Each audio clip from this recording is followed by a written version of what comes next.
ഇതിനെ ഉളിയും കൊട്ടോടി. ഇതിന് വിജാഗിരി ഇളകിയിരിക്കുകയായിരുന്നു ഇതിൻ്റെ. ഒന്നും ശരിയാക്കി.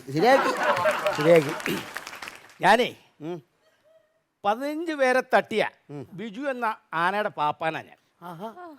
ചേട്ടായി ഇരിക്കുക. വെള്ളം വല്ലതും കുടിച്ചായിരുന്നോ? കുടിച്ചു. പുരുഷൻ നേരത്തെ അങ്ങ് വന്നു. അവിടെ ഇരിക്കൂ. എഴുന്നോളാം. ഇപ്പൊ തന്നെ മനസ്സിലായില്ലേ ഇയാളാണ് പ്രശ്നക്കാരനെന്ന്. ഇവരെത്ര കൃത്യസമയത്താണ് ഇവിടെ എത്തിയത്. നിങ്ങൾ എന്തുകൊണ്ട് താമസിച്ചു? താമസിച്ചോ? ഇവിടെ ഓട്ടോറിക്ഷയ്ക്കാ വന്നേ. ഞാൻ ആനയുടെ പുറത്താ വന്നേ. താമസിക്കും. ആനയുടെ പുറത്താണ് പോകുന്നത്. ആനയ്ക്ക് എന്നാ മൈലേജ് ഉണ്ട്? നടന്നു വരുവാണെങ്കിൽ 8, പിന്നെ ലോറിക്കാണെങ്കിൽ 70 കിട്ടും. ഇവരൊക്കെ എവിടെ കിടന്ന് ജഡ്ജോടാ? എന്നാ നെറ്റിക്ക് ഒരു പാട്?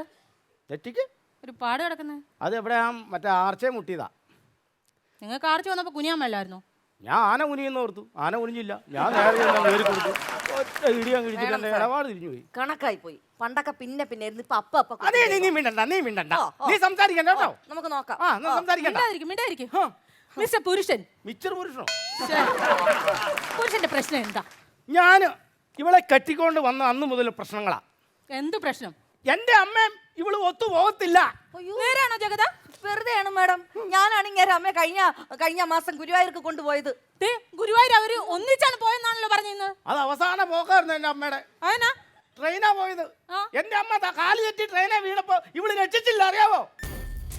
അത് മോശമായി പോയി ജഗത. സ്വന്തം അമ്മയാണെന്ന് കരുതി തന്നെ ആ ട്രെയിനിന്റെ ചെയിൻ വലിച്ചുകൂടായിരുന്നോ? അയ്യോ, പച്ച കള്ളമാണ് മാഡം ഈ മനുഷ്യൻ പറയുന്നത്. ഞാൻ വലിച്ചു. ചെയിൻ വലിച്ചോ? ചെയിൻ വലിച്ചു. അവര് ചെയിൻ വലിച്ചെന്നാണ് പറയുന്നത്. പക്ഷെ കള്ളത്തരം പറയുന്നു. എന്റെ അമ്മയുടെ കഴുത്തേ കിടന്ന് 1.5 പവന്റെ ചെയിൻ വലിച്ചു പൊട്ടിച്ച് വളയും പ്രാന്തി.